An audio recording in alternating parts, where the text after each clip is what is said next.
अस्सलाम वालेकुम friends, drama stoop के नए एपिसोड में आप सबको खुशामदीद। आज की वीडियो में हम बात करने वाले हैं ड्रामा सीरियल मिर्ज़ा की हीर की एपिसोड नंबर 19 के बारे में कि एपिसोड 19 में क्या होने वाला है, प्रीवियस एपिसोड के कौन से सीन्स सबसे ज़्यादा अच्छे थे, कौन सी चीज़ें थी जो बेवकूफ़ी इन्होंने बीच में मारी है, कौन सी चीज़ें मुझे काफ़ी ज़्यादा अच्छी लगी और आगे क्या होने वाला है। क्या मिर्ज़ा और हीर पकड़े जाएंगे तो कैसे पकड़े जाएंगे, इन सब चीज़ों के बारे में हम बात करने वाले हैं। तो वीडियो को एंड तक जरूर देख लेना, लेकिन वीडियो स्टार्ट करने से पहले आप लोगों से एक ही रिक्वेस्ट है कि चैनल पर नए हो तो चैनल को जरूर सब्सक्राइब कर लेना, वीडियो को लाइक भी कर देना और कमेंट में अपना ओपिनियन जरूर शेयर करना। सबसे पहले टीजर के अंदर जो दिलनवाज है वो कह रहा है कि मुझे हीर चाहिए बिल्कुल वैसे ही जैसे मेरे घर में थी वो, मतलब कि वो चाहता है कि उसकी मिर्ज़ा से शादी ना हो और यहाँ पर वो ही दोबारा से उसको दुल्हन बना के मतलब दोबारा से उससे शादी करे वो। और यहाँ पर फिर वो कहेगा कि हीर को मैं अपने घर में देखना चाहता हूँ, मिर्ज़ा से गलती नहीं हुई, मिर्ज़ा से गुनाह हुआ है, मैं उसे छोड़ूंगा नहीं। उसके बाद उसकी माँ बोलेगी कि हीर को खुशियों की समझ नहीं है, वो खुशियों को ठोकर मार के गई है। उसके बाद वो कहेगा कि मैंने हीर को बोला था कि मेरी ताकत को मज़ा आजमाना, मैं मिर्ज़ा को नहीं मिर्ज़ा की नस्लों को बर्बाद कर दूंगा। इस लाइन के बारे में हम आगे जाके बात करेंगे। उसके बाद यहाँ पे जो मिर्ज़ा है वो बाबर को बोल रहा है कि दिलनवाज को अपनी ताकत पर बड़ा घमंड है, उसको लगता है कि हीर मुझे छोड़कर वापस उसके पास आ जाएगी। वो कहेगा कि तुम लोगों को उतनी देर तक सुकून नहीं मिल सकता जितनी देर तक जो ये दिलनवाज है ना वो आज़ाद है, उसको मैं आज़ाद नहीं रहने दूंगा। उसको कैसे आज़ाद नहीं रहने देगा वो हमें खुद नहीं पता।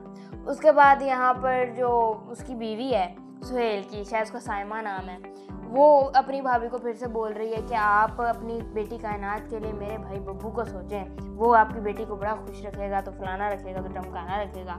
वो मतलब ऐसे ही उसको मैनिपुलेट करेगी। उसके बाद जो चाचू है, आई थिंक जो कुछ वो करने वाला है और वो क्या करने वाला है मैं आपको आगे जाके बताती हूँ। इसकी वजह से वो गिल्टी फील कर रहा है। और यहाँ पे जो उसकी बीवी है वो बहुत ज़्यादा उसका मतलब बुरा कैरेक्टर है, इसलिए वो उसको वापस ठीक नहीं होने दे रही है। अगर वो ठीक होना चाह रहा है तो वो सोच रहा होगा कि क्या मैं हीर की शादी दिलनवाज से करवा के ठीक कर रहा हूँ। वो कहेगी कि हीर की भलाई इसी में है कि उसकी शादी दिलनवाज से हो जाए। सबसे पहले वो नस्लों वाली बात करें कि मतलब वो कह रहा है कि मैं मिर्ज़ा को बर्बाद नहीं करूँगा, मैं मिर्ज़ा की नस्लों को बर्बाद कर दूँगा। मतलब कैसे, ऐसा कैसे पॉसिबल है? अगर वो मिर्ज़ा को ही मार देगा तो आगे उसकी नस्लें कैसे होंगी? और बाकी रही उसके बाप और उसके चाचू वाली बात, तो अगर बाकी देखते हैं कि चाचू क्या करता है। चाचू ने कोई घटिया ही हरकत करनी है, जो वो उसका नंबर ढूंढ रहा है और ये सारी चीज़ें जो वो कर रहा है ना, और जो उसने मिर्ज़ा के साथ मीठा बनने की कोशिश की है कि तुम बिल्कुल ठीक हो, अपनी जगह बिल्कुल ठीक हो, तुम जहाँ पे हो वहीं पे रहो, जब मैं तुम्हें बुलाऊंगा तब वापस आना। तो ये चीज़ मुझे बहुत खटक रही है। मुझे लगता है कि जो चाचू है ना ये दिलनवाज को पहले से कॉल कर देगा और यही चीज़ एग्जैक्ट होने वाली है। उसे पहले से कॉल करेगा, उसे बोलेगा कि मैं मिर्ज़ा और हीर को जो है यहाँ पे बुला रहा हूँ, तुम फटाफट से अपने बंदे भेज दो या तुम खुद आ जाओ और इनको आके ना पकड़ लो। उसके बाद यहाँ पे वो उन दोनों को बुलाएगा क्योंकि उसने बहुत ज़्यादा मिर्ज़ा का ट्रस्ट गेन कर लिया है। उसकी बहन के समझाने के बावजूद वो समझा रही है कि भाई चाचू इतना अच्छा नहीं है, लेकिन भाई को तो समझ नहीं आती, भाई की आंखों पर बंद की है पट्टी। खैर, अब वो मामू और चाचू होते हुए इतनी घटिया हरकत कर रहा है, उन दोनों को पकड़वा रहा है। उसे इस बात का कोई अंदाज़ा नहीं है कि वो उन दोनों के साथ क्या करेगा। वो उन दोनों को मार देगा, उन दोनों को कैद कर लेगा, क्या करने वाला है उसे कुछ नहीं पता, लेकिन फिर भी वो उसकी मदद करेगा। और यहाँ पे जब वो उन दोनों को बुलाएगा वो दोनों आ जाएंगे, वो उन दोनों को बुलाएगा और यहाँ पे फिर दिलनवाज आ जाएगा और फिर हो सकता है कोई बहुत बड़ी सारी जंग हो, या हो सकता है कि वो पहले उन दोनों को पकड़ ले, उसके बाद कोई और ऐसा जो है कोई प्रॉब्लम ऐसा हो या कोई भी ऐसी कोई चीज़ हो जाए जिसकी वजह से हीर और मिर्ज़ा बच के निकल जाएं, या हो सकता है उन्हें पहले अपने चाचू के इरादों के बारे में पता चल जाए, कायनात बता दे, कोई भी बता सकता है। प्रीवियस एपिसोड के बारे में बात करें तो मुझे सबसे ज़्यादा बुरा सीन वो लगा जहाँ पर मतलब मिर्ज़ा चला गया है दिलनवाज के पास हॉस्पिटल। मतलब इस बात की कोई लॉजिक बनती है? वो उसके पास गया है, वो उसे मतलब कि उसे जाकर धमका रहा है, और वो धमका कैसे रहा है उसे?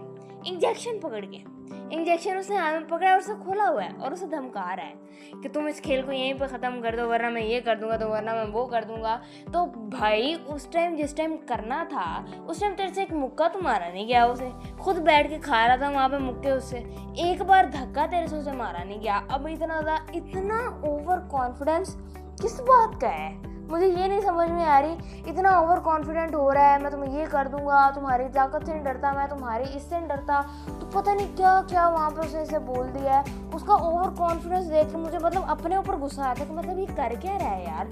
और वहाँ पे उसने दिलनवाज ने कुछ कहा नहीं, उसने उसको 2 जवाब दिए बस कि ये खेल तो ख़त्म होने लगा, अगर तुम हीर को मुझे वापस कर दो तो फिर ठीक है, फिर मैं तुम्हें भी बख्श दूंगा, लेकिन अगर तुम मुझे हीर को नहीं देते हो तो फिर तो बहुत बड़ी हमारी जंग होगी, क्योंकि हीर को तो मैं छोड़ नहीं सकता। तो मतलब उसे 2-4 जवाब दिए, लेकिन उसने इतना ज़्यादा ओवर कॉन्फिडेंस दिखाया है। मतलब अगर इतना ही जुनून था, उसको इतना जोश था, तो वहाँ पर जहाँ पे मारना था उसे वहाँ पे मारता ना, वहाँ पे क्यों नहीं मारा उसने। मैं तो उस दिन से ये बात सोची जा रही हूँ यार, अगर मारना तो वहाँ पे मारता ना, इतना ज़्यादा ओवर कॉन्फिडेंस दिखाने की क्या ज़रूरत थी। और पहली बात तो इसे हॉस्पिटल जाना ही नहीं चाहिए था। अब ये तो उस बंदे ने पता नहीं क्या सोचा, शायद उसने ये सोचा कि उसके साथ हीर नहीं है, इस वजह से उसे नहीं पकड़ा, और ये प्रॉबेबली हुआ भी यही है।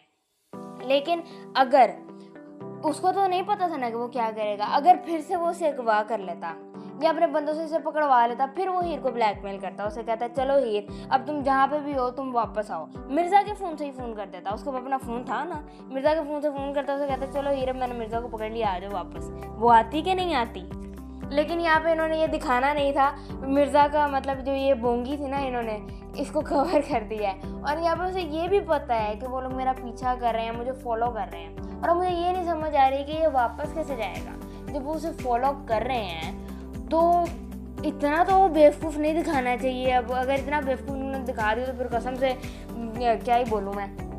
खैर, अगर वो उसका पीछा कर लेते हैं तो फिर तो वो लोग पहुंच जाएंगे ना वहाँ तक जहाँ पे उसने हीर को रखा हुआ है। लेकिन इतनी जल्दी उन्होंने पहुंचना नहीं है, चाचू ने कोई घटिया हरकत करनी है जिसकी वजह से ये दोनों पकड़े जाएंगे। अगर ये लोग वहाँ से आ गए फिर वो इन्हें जाने नहीं देंगे बाहर, और फिर वहीं पे भटकते रहेंगे बदरूहों की तरह। अब ये लोग ड्रामे को ड्रैग कर रहे हैं। आई थिंक स्टोरी है नहीं और आगे, बस इन लोगों को वाइंड अप करना चाहिए। भले इसकी एपिसोड 25 कर दें, 30 कर दें, जितनी भी करनी है करते हैं, लेकिन ड्रैग तो नहीं करें। अब देखें ये जो कायनात का और जो बाबर वाला सीन था, कितना ज़्यादा इन्होंने बढ़ाया उस सीन को। अगर एपिसोड 30 या 40 मिनट की है, कम से कम 10 से 15 मिनट वो दोनों ले गए उन्हें।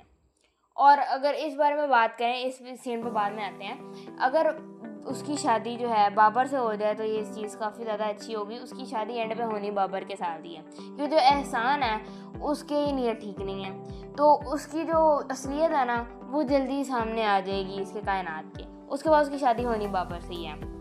लेकिन जो भी है, उन्होंने जितना भी सीन को खींचा ज़्यादा ही खींच लिया। लेकिन उसकी लाइंस मुझे कायनात की काफ़ी अच्छी लगी, जब वो उसे कहता है कि बताती ना किसी को, कहती है ऐसे कह देना बड़ा आसान होता है कि बताती। उस टाइम जब वो चीज़ जिस बंदे पे गुजर रही होती है ना, उसे पता होता है कि मतलब आवाज़ नहीं निकलती, मतलब आप एक्सप्लेन नहीं कर पाते हो, आप किसी को बताने की कोशिश करते हो लेकिन आप उसे नहीं बता सकते हो।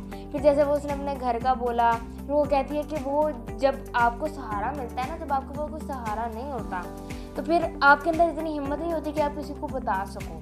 लेकिन जब आपको सहारा मिलता है फिर वो फैसले का वक्त होता है, और वो फैसला अपने लिए लेना होता है।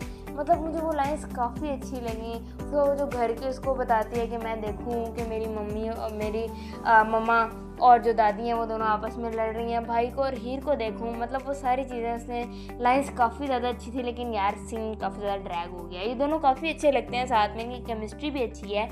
एहसान अजीब ही एम बीच में घुस गए टांग अड़ाने के लिए। खैर, बाकी आप लोगों को क्या लगता है क्या होने वाला है आगे? क्या आप लोगों को भी लगता है कि मिर्ज़ा ने इतनी बड़ी बोंगी मारी है? मतलब वो आया तो ठीक है, लेकिन उसे दिलनवाज के पास नहीं जाना चाहिए था ना। आया है वो अपनी बहन की वजह से आया है, अपने घर की वजह से आया है, इस बात से मुझे कोई प्रॉब्लम नहीं है। वो आया ठीक आया है, लेकिन यहाँ पे जो उसने हरकत की है ना दिलनवाज के पास जाकर, वो चीज़ मुझे बिल्कुल भी हजम नहीं हो रही। तो आप लोगों को क्या लगता है, क्या मिर्ज़ा ने वाकई बेवकूफ़ी की है या फिर नहीं की? जो भी आप लोगों को लगता है कमेंट करके मुझे ज़रूर बता देना। वीडियो को लाइक कर देना, चैनल को सब्सक्राइब कर देना, और ऐसे मज़े की वीडियोज़ के लिए मिलूंगी अगली वीडियो में। तब तक के लिए अल्लाह हाफिज़।